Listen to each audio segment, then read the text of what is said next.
Okay, everybody. Hello. How are you? And welcome to Spiritually Raw. And as always, thank you very much for your energy exchange with us today. And we hope you woke to the most miracle morning and are also having the most fortunate day today. Our soul sister Nirmala is here to share her insight on something called quantum art medicine. Okay, pretty fascinating stuff. So we're all going to wrap our head around this one together. Hey, so thanks everybody for hanging out with us here today. It's always cool to connect with you here on a live chat. So leave your comments, whatever you want to know here. She's here to be able to answer. Our links will be in the description below. Nirmala's links will be in the description. Her website's also scrolling there. So as you are called to, do check her out at quantumartmedicine.com.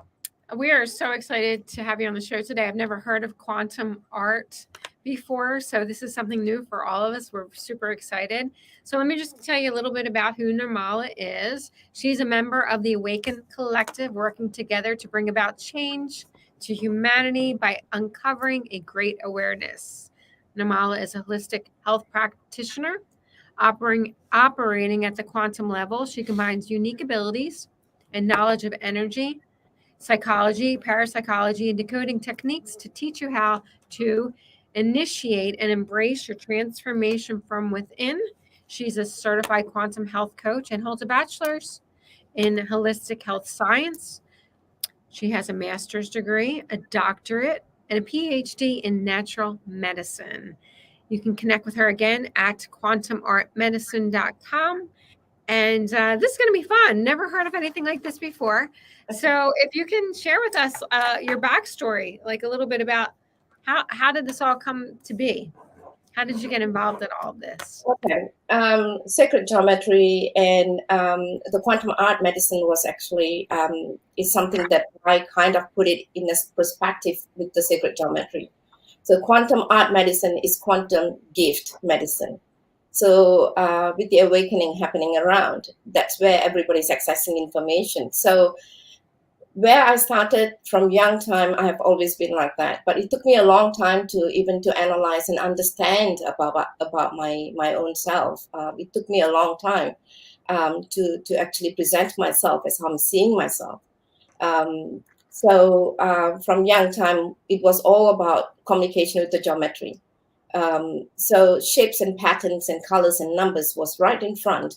I tend to ignore them because I was told to ignore them. So I always practiced it. Like, I'm not supposed to see it. I'm not supposed to talk about it. And I said, I'm okay with it. But I was doing it.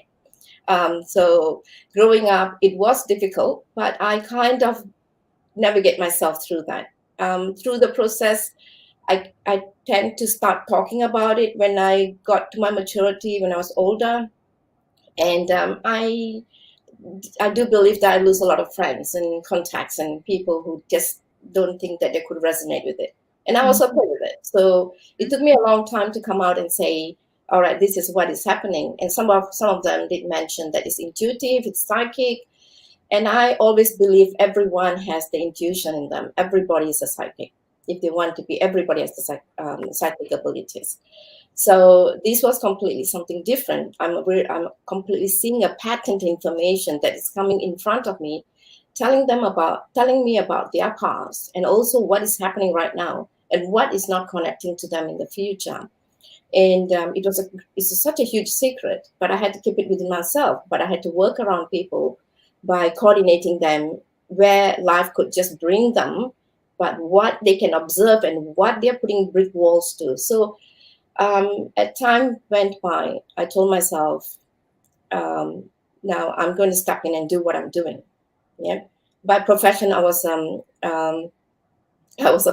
banker, and very much in the corporate world for 20 over years. But even in the banking line of work, this is exactly what I was doing. So something happened in life. The universe kind of pushed me into that space where it says, all right, this is what is going to happen. This is how you're going to do it. And I had to express my truth.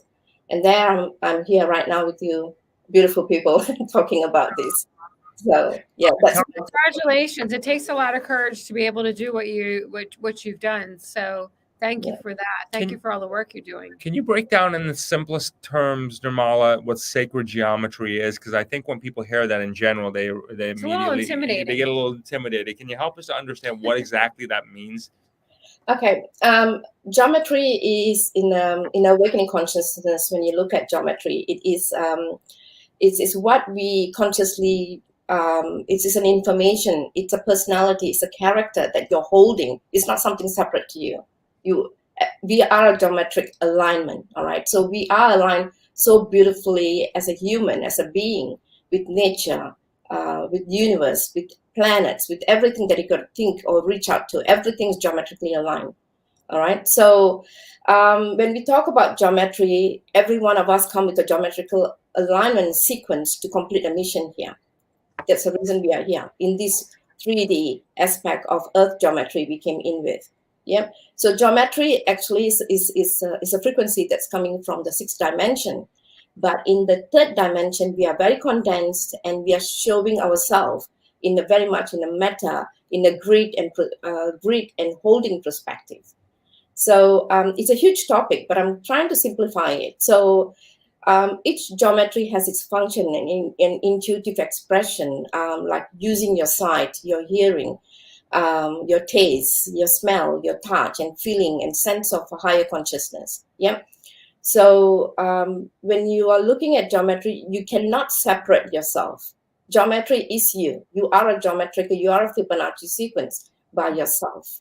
I'm sorry, I'm using all the geometrical terms here. That's okay. So it's like when you're looking at yourself, you are a number, you're a shape, you're a pattern, you're a color, but we are looking at it in a 3D perspective as a very much meta as a human body. But geometry is in all it's kind of within our 5 bodies of consciousness, where we look at it as an physical, vital, mental, supramental, and spiritual body. It's the complete alignment of us. It's a very simple term when you look at geometry. You go to a child, since the awakening happened, we know in those days when you give a piece of paper to a child, you can see that they'll start scribbling and they start scratching. But nowadays, when you give a piece of paper, which I've been witnessing a lot, when you give a piece of paper to a child, you can see it starts from a point and then they go this way. You're doing a lot of that. You would have done it. I would have done it in our childhood. So that is expressing a lot of things about geometry. That means they are going from a dimensional point of view, from starting from space and time in a point. Yes. So did that explain when I'm talking about geometry, or did I say too much? No, I think you definitely closer. covered it. No, you're covering it well, and I appreciate what you're doing. That again, because there's a the aspect of it. Okay, we're numbers, we're shapes, and you said that that's more of a 3D linear way of thinking. So do we live in your, from how you see it, as 3D, 5D, 4D, 6D? Do we live in it all together, and it's just more of a state of consciousness, or how are you seeing it? And how can you help us break it down from there? Is it more of a state of consciousness? Okay. The dimensional space is right here, right now. Yeah. So we are living within it. All right. So I know that sometimes they do ask the question that I want to get to the 5th dimension. You don't climb, so you don't rise to the 5th dimension. The 5th dimension is right here. It is in conscious level. Yeah. So you're saying that just for clarity purposes, because so many people are getting tripped up on this, are you saying then that it is purely a level of consciousness? Yes, it is. Yes, it is. Yeah. So we can access it right now, without dying, per se. Yeah. Yes, of course we can. Yeah. Okay. Yeah. Perfect. So we are a light being. So when you're looking at light, is how far you want to expand your light.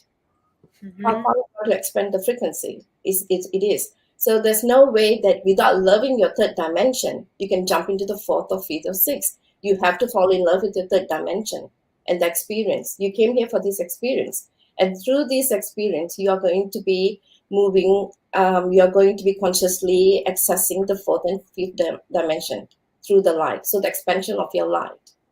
Yes. So as you start to go through this, what's driven you? What was the catalyst that attracted you to all this and said, okay, you know what, I need to start getting this out. This now starts to look like it's going to be my life's journey. Okay. I've always attracted people coming to me and asking me questions or conversations that they would just start randomly with me, and then every conversation I have with them, I bring them into a very much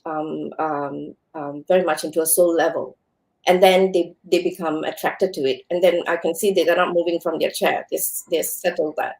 So I don't know how to speak things any other way, and this is how I always have spoken, and I'm always speaking.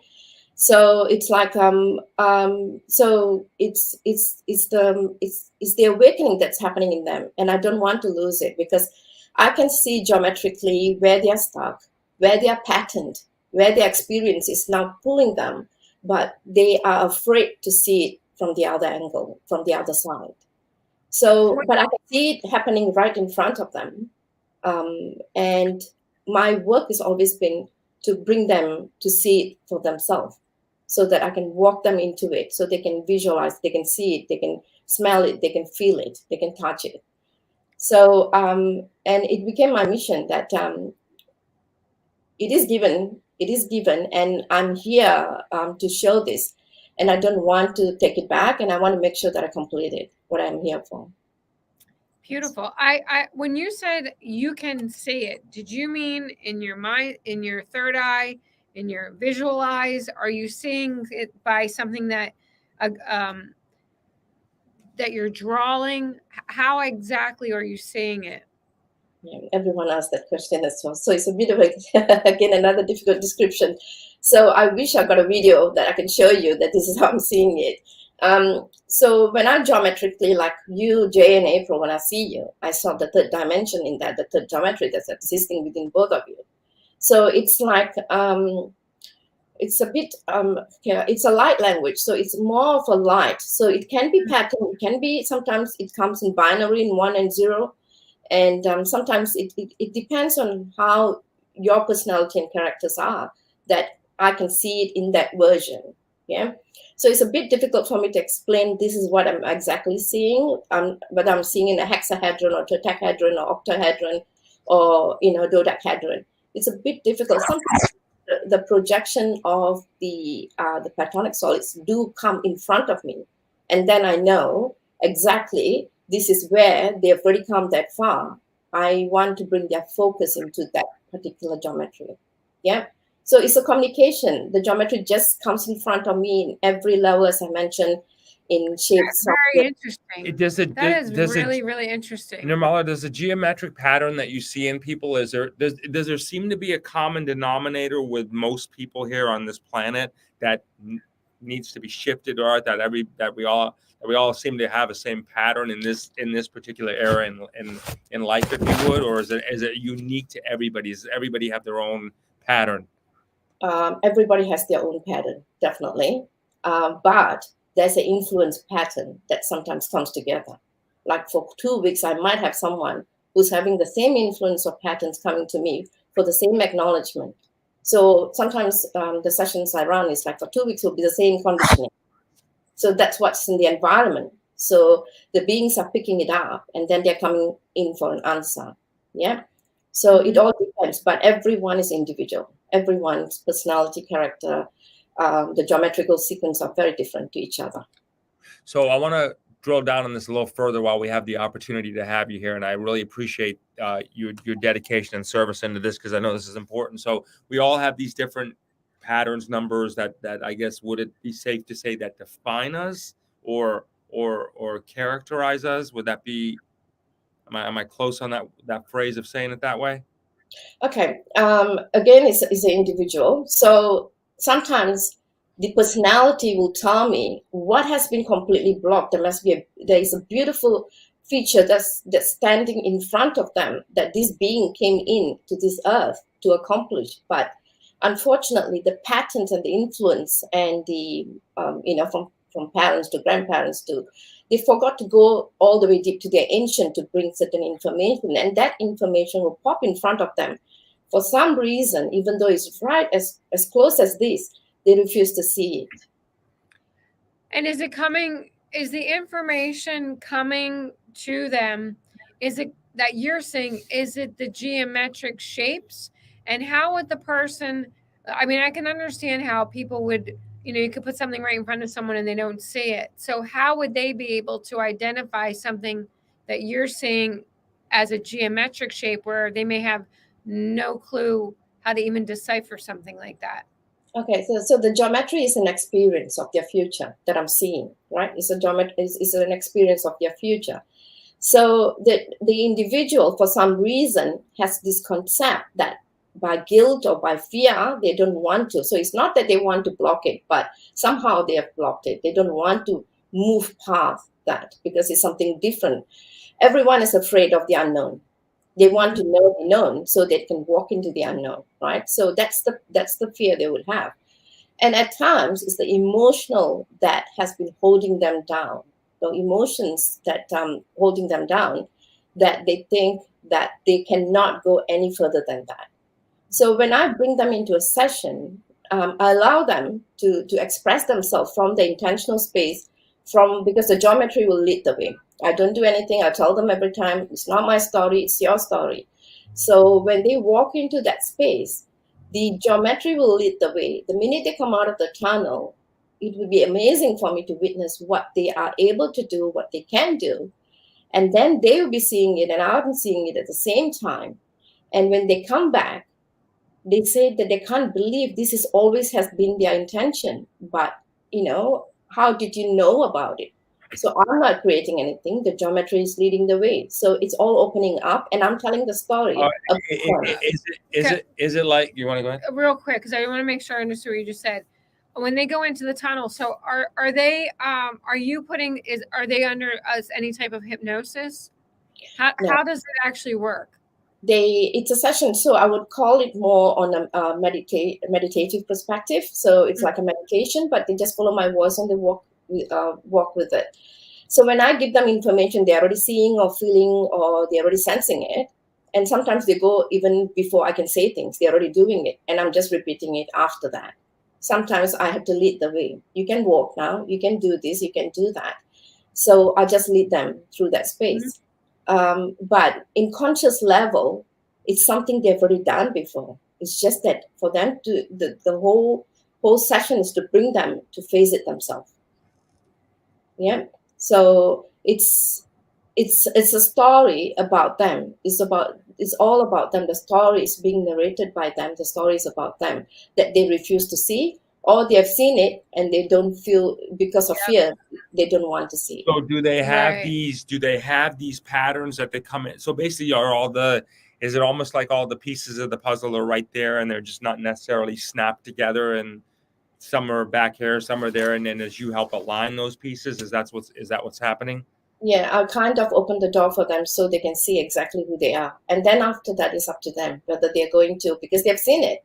Now they've seen it. The minute they see something, it happens like that. They can change themselves, they can shift themselves, because visualization is the humans, how would I say? For humans, visualization is everything. The minute they can see something as what they are, they will start thinking about it. So I've already kind of opened up every pattern, everything that they can think of right now. And then I leave it up to them, whether they're going to process that through and pass through that experience, or they're going to still stay in the pattern. Now, where does the art part of it come into play? The art? Yeah, the quantum. Okay, so just so I'm clear, you refer to it as quantum art medicine. Where does that part come in? Okay, the quantum art medicine is some quantum universal gift medicine. So the geometry is the gift medicine. So the minute they go into it, they're already going through a healing process. All right. So it's a gift medicine. So everyone can walk in and then they can heal themselves. The minute they know themselves, the minute they understand themselves, it's the limitation and lacking is what keeping them away from healing themselves.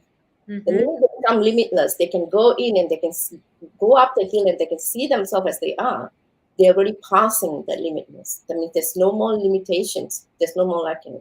They understand that they can express themselves to beyond and to the extent to expand anything or any information as far as they can reach it. Give me an example, if you would, of someone reaching. Yeah, it is pretty fascinating. Give me an example of, like, so how does one, like, when someone's reaching out to you for help, generally what is the description of the call for help that they're looking for? You know what I mean? Just I know it can vary from different person to person, but just as a general, like how are they communicating to you, Nirmala, I need some help. Can you help me in this area? And what do they generally say? Usually they just book a session, they come in and I look at the geometry and I start telling them what has been stopping them. So I start talking even before they start talking, and then I have to remind myself they have to say something. So I have to pull myself back, and then they start. I said, okay, I'll give you a chance to explain about why you came in for the session. So, and then they'll say, you already said it. You already explained why I'm here for. At times there are things that they try not to say, and I can see from the geometrical expression that I'm not allowed to go in and tell them that. So I leave it to them. Sometimes it's a call they are holding, which is very painful, and they don't want to talk about it. In those kind of sessions, I don't bring them as far as that. I bring them back where the incidents happen, where the trauma has happened, for them to now to go and have a closure. There's a lot of examples I can give you on that, but this is where I'll bring them back because they don't want to talk about it. They came in for a session. This is the place, the geometry is right in front of me telling me your story, but they refuse to say certain things. That means they are holding it and they don't want to talk about it because of the pain that has caused them. Yeah. Do you know if there's a pattern, Nirmala, as far as when, like an age pattern, if you would, or when these blocks start to happen? Is there any point in all of our lives where we're completely open, all the patterns, all the geometry, if you would, is aligned, where we're in perfection, where we're in perfection with source, or does it vary? Okay, so with the geometry is an experience. The geometry is all about experience, right? So whether you have covered all the experience, we are still going to experience. So there's no going to be a stop point to anything.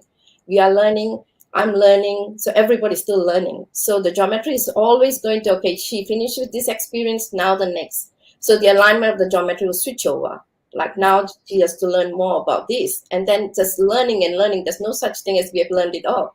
So every experience is going to bring them into a learning. So the sad part is sometimes there's so much of learning that still has not been experienced. And they're so stagnant in one place and sitting there fully depressed and traumatized, and they don't want to move.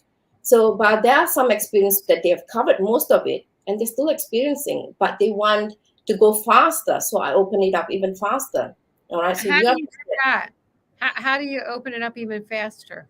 They will always ask me the question, I want to go into this relationship. This is what I want to do. I want to have children. I want to do this. I want to do this. So you can see they're expanding themselves.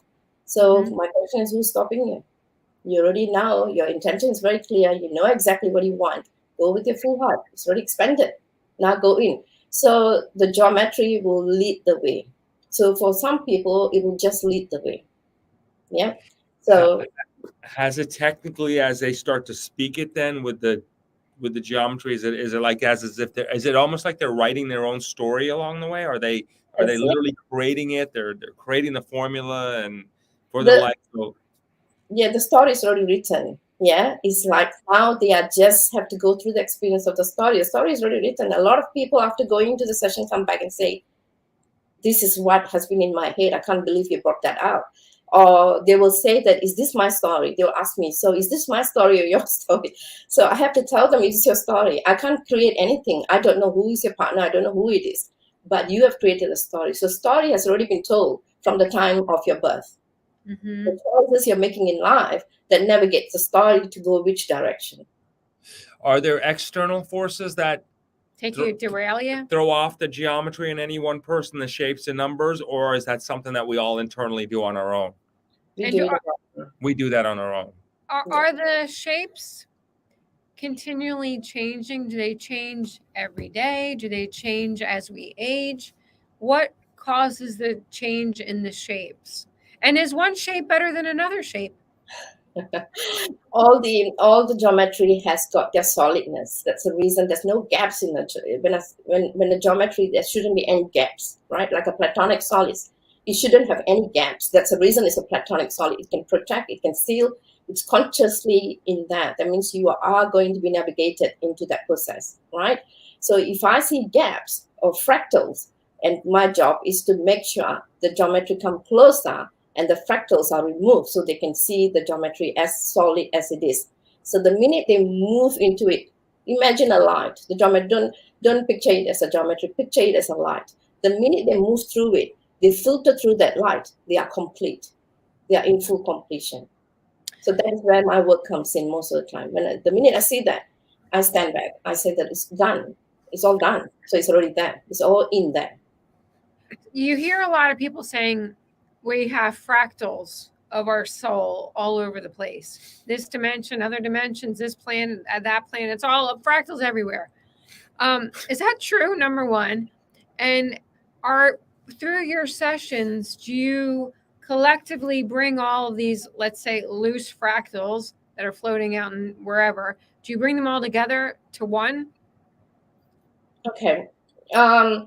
Probably the way to put it is like the dimensions you're talking about, like we got brothers and sisters in the dimensional view, right? So we are existing here and we are coexisting in different dimensions. Even scientists have proved that. Yeah. So so in that coordination, there's a reason I'm saying when you're moving through your experience, you can copy some of the dimensions, like the same personality will be in another dimension doing exactly the same, but in a very different manner. All right. So if you are improving, you'll go for the higher source, the higher dimensions, and how you are able to pick and choose and get the information to yourself, so that you can become and you can be exactly that personality or that person, right? So I always tell people to be very careful when you're making all these choices. You're scattered all around. You got your lower end and you also got your higher end. You need to pick and choose what you want to be. So we are scattered all around. Yep. So in this universe, I'm Nirmala sitting here with you. In another universe, I would be somebody else. I might be on the opposite side. I'll be interviewing you. That's such a fascinating thing for people to wrap their head around there. Does the Fibonacci sequence come into play? Well, the Fibonacci sequencing. You talked about that a little bit earlier. Yeah. Does that come into play? But I want to ask you this too. Like when you're, let's say you're interviewing us in another universe, is there any sense of you, like right now where we're interviewing you, do you know of that, or is that just completely disconnected? And do we ever at any point in time meet each other or like other experiences? Okay. Nothing is accident. All right. So we're all connected. We are collective consciousness. So what we're doing right now is like for me, everything's a repeated pattern. Everything's already been done, and we're just redoing it in this lifetime. It's just we're picking and choosing what we want to do, what we don't want to do that has been repeated.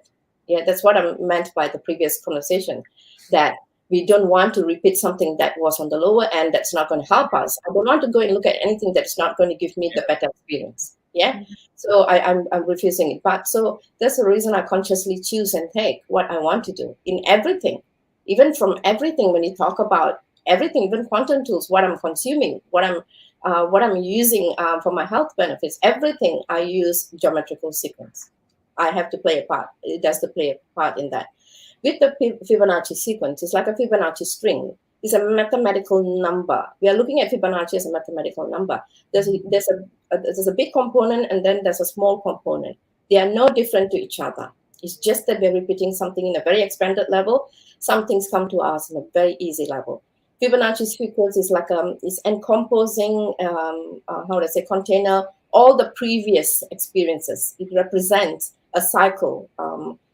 Forming intuition and beginning the new cycle is what the Fibonacci sequence is all about. Mm-hmm. Yeah, we all have done the reset. We are all processing the reset at this very moment of time, and there's a lot of awakening, a lot of changes happening, a lot of things that people didn't do previously. They're doing it now. Yeah, for sure. What is going to be the what's the end game with this? Meaning that what's the objective at the end of the day? Is it to bring us closer to all of us working together? Meaning all of us, all of versions of us, the collective consciousness. Like what's the goal or the objective of all this? When you take a look at it, we have to work collectively. There's no right or wrong. Everybody's journey is everybody's journey, and respecting each other. We came here to fulfill. We came here to living this experience. and learn through this experience. And we have to just keep doing it. Yeah. We didn't come here to stay here permanently, settled, and when somebody says, no, I've got no learning, I'm so settled. There's no such. Even at the moment when the person is saying it, they're going through an experience of learning. Yeah. Mm. We came here to experience as human being because it's a very beautiful place we are in. We came here to have fear and love at the same time, right? So we're holding both these elements together, and we're supposed to experience them and make a choice how we are going to step out, even in fear, to witness it. And then when you are in love, go 100% to it. So we are learning through this experience. So nothing is going to stop. It's not an end bait. Mhm. How do you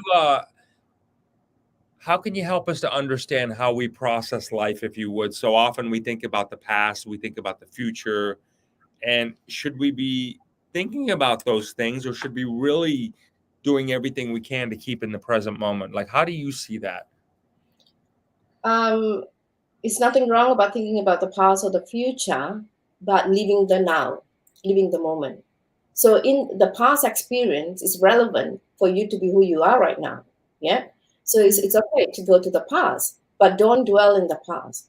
Pick up Don't reflect on it. yeah, pick up the fruits out of it and use it. That's why you went through that experience.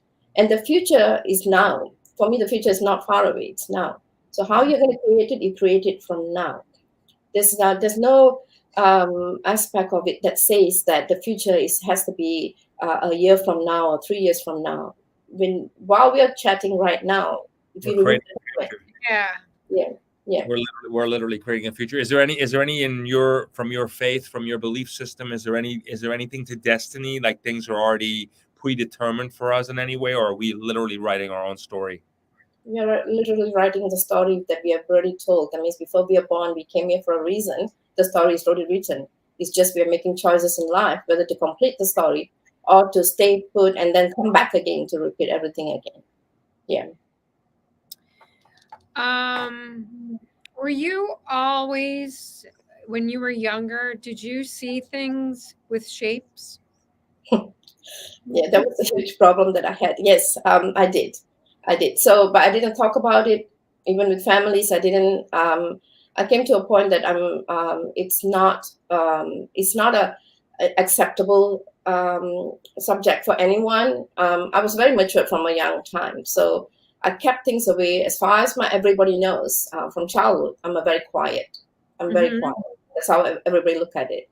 But my observation was very clear. What's happening this and what's happening with them and what is happening was very clear. So I stepped away and always observed. So I was more on a learning stream when I was younger. Yeah. Yeah. Was that hard for you psychologically to handle? Because if you didn't have anyone to share and did you at all, obviously probably no one you knew was seeing things with shapes. How did you how did you actually handle that? It was difficult, but at the same time, I think I had a lot of communication that was going on in my head. At the time, I called it my head, but I know it was higher consciousness I was in communication with. It was kind of leading the way, that everything is okay. Wherever I get disappointed, it was like, it's okay. That's a learning. But can you observe this, observe that? It's like I'm talking to myself, and that's how I felt. It took me a long time to understand that I'm doing self-learning, but something is guiding me at the same time. I didn't have any support as human support next to me to say this is what's exactly. I came from a very disciplined, very conservative family, so it was very different. So it was something that you just follow the pattern, you do exactly what was told, and that's about it. Right. So there was a lot of self-learning that was happening. So I think it was difficult. So even as a young child, I tend to lie a lot. I know that when I look at it, I start laughing about it. I lie a lot to my parents, like, because I'm seeing things, and I had to lie. I had to lie to my friends. I had to lie to everybody. And I was like, it was like, how do I, as a young child, was able to manipulate people to that extent? I always think about it, but it was necessary at that point of time because I didn't want to create fear. And I want to make sure that I'm looking like a normal human in front of them. So I had to put a lot of action in place. But yeah, it was it was difficult. But I was supported. I definitely was guided. I know there was some information that just came right in front of me to make decisions even when I was 9 or 10 years old. So I know exactly what was happening around me. So it's up to really anyone's choice to dimensionally evolve, if you would, from 3D. It doesn't necessarily have to be a collective that makes us all go there. So if any one of us at any time, if the geometry is lined up, maybe can start to get there. They can go from 3D to 4D to 5D to, and so on and so forth. It doesn't take a whole collective for us to do this. Is that right? The minute you are consciously aware of yourself, the minute you understand you're a light being, the minute you're completely empowering only in love, you are a light being. So you can expand to any dimensions as you want. Nobody's there to stop you. You yourself can't stop yourself because you see things very differently. When I'm not speaking for everybody, I'm just speaking for Jay and I, but we are going through a transition. We definitely can feel that how our body is releasing the heavy carbon, and is definitely becoming a much lighter body. So with that being said, does that also change the geometry, the shapes, when the body is going from the carbon to the crystalline? Your geometrical personality or characters, your geometry is going to be stationed as they are. But the geometry is helping you to change who you are. So it's the other way around. So it's changing your physical and vital and mental body. It's helping you to do that because you are very much self-aware and you're understanding things and you're going through the process and you have that guide that's doing some influence. And and you're moving more into the light. So the understanding and the expansion is just automatically happening. So physical body, vital body, mental body is all changing. So it's the other way around. Fascinating. This is really, it's always been such a fascinating topic. Well, what do you think is the biggest thing when you're working with people? What are the biggest geometrical blocks that they experience? Are they more emotional blocks? Are they spiritual? Like, where do you see most people run into? Most of the time it's the emotional block, it's the patterned block. Yeah. So they come with certain emotional intact in them that this is how things have to be. This is how I hide myself. This is how I'm supposed to show myself. Very affected by the surrounding environment. Their projection to the surrounding environment is not the same as who they really are. Yeah. So they try to hide a lot about them because they don't want to share things. They want to keep everything very secret. Yeah. So, but they want to know everybody else's information because now they have to do the comparison. I find that's where I find that is very much patterned information that they're bringing from their family, their parents, their grandparents, that this is how life is meant to be. And then they're bringing and projecting that to your children. Mm-hmm. Yeah. Yeah. And that's, so if a family says, okay, money is not the most important thing, okay, for example, or you don't need to worry about that or whatever, like that, is it, then that goes down to, is that pattern then already then passed on for the next generation to have to deal with? Or you have to work so hard for your money. Oh yeah, you have to work extra hard for your money, or you know what I mean, that I do find that coming a lot from religious groups that comes for sessions. I find that there's a religious pattern that if you don't do this, it's a sin. If you do this, it's you got to follow a certain protocol. If you don't do that, you are So they have this pattern that coming from religious group. Not all religious group. I'm just saying some of them. And what happened is that they're already been patterned in such a way. So you have to put in hard work. If not, you're not going to live a fulfilled life. You have to put hard work. So they throw themselves into that rabbit hole where they think that, I have to keep digging and digging and digging. That's how I'm going to survive. Yeah. And that sometimes becomes a challenge because to tell them, actually, you already have everything right in front of you here. You just need to look at things in a very different perspective. You will completely beautifully flow into it. That is sometimes a challenge when they're coming from very strict religious groups. Yeah. Mm-hmm. But the fact that they're coming is step one, right? It's a good sign. It's definitely that in itself is a good sign that they've at least identified that, hey, something's not right here, or something's off here. That's a good sign there. So this is pretty. I'm always been fascinated by that topic, and I really appreciate how you're breaking it down for us, and you're doing fantastic with that. So, quantumartmedicine.com. When people go there, what experience would you like for them to see when they visit you? Yeah, most of the time when the booking comes in, I mean, it's okay. Quantum art medicine is to support. Actually, it's more of a sense of direction for people who are thinking that there's more to them in life than just sitting and waiting. A lot of people don't want to wait, and for some people, it's more about knowing themselves, what a mystical person they are. You know, sometimes I see such beautiful beings coming in front with so much resonating with love. And they're such a mystical people. They can actually now can support and assist other beings, other human beings, and they don't even know that. So the quantum art medicine is all about the healing that that I can assist in all bodies of consciousness. So that they are already awakened. Now they're going through the process of healing, so they can move forward, being what their actual mission is all about. Yeah. Mhm. I gotcha. Yeah. I gotcha.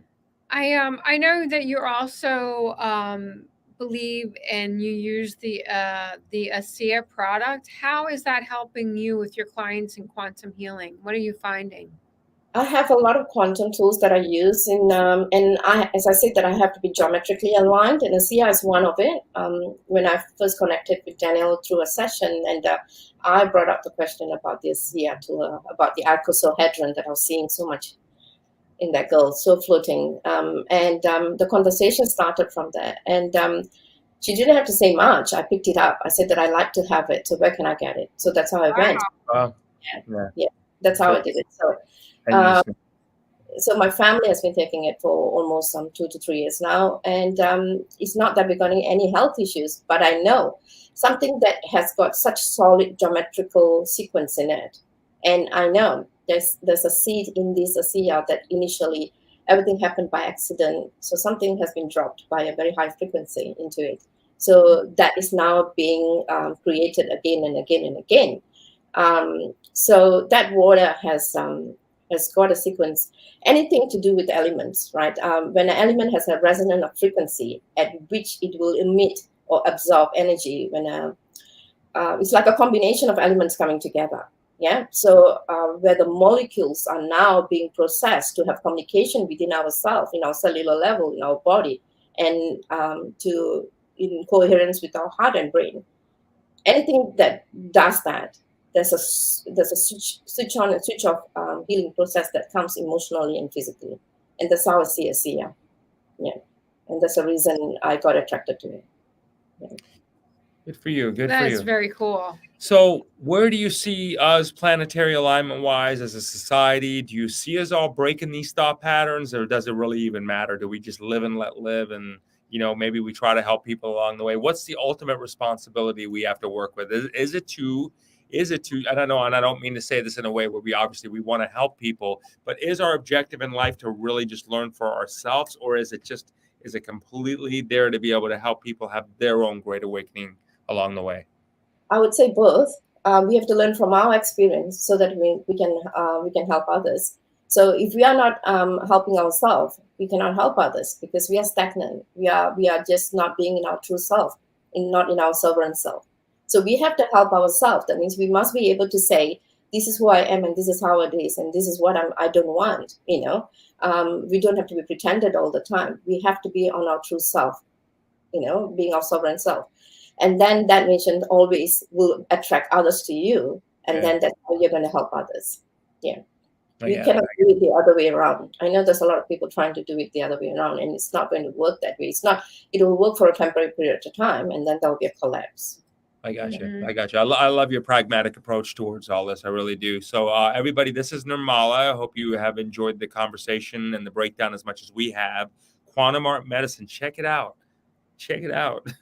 If you got that block, that shape that's off for you. It's so interesting. It is and shape. It's really fascinating how you see things and how you have the ability to present them to people, and literally they can clear it up pretty quickly. Yeah. remove the blocks and clear it up. You definitely got a gift. You can most certainly, that's evident of that. So, we wish you well, and thank you very much for your service and your journey in life. That's helping other people in their journey in life, really.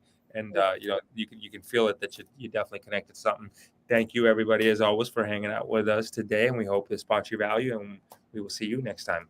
And thank you so much. Together. Beautiful. Beautiful. Thank you so much to both of you as well. You're beautiful. Thank you. Likewise. Thank you. And with Nirmala's help, we are turning the universal key to global harmony and creating a unified world. Thank you so much for tuning in. And remember, tune in often, tell all your friends, and most importantly, may all your dreams come true. And please hit the like button, the subscribe, and share the video. We'll see you next time. Thank you so much. Much love. Thank you.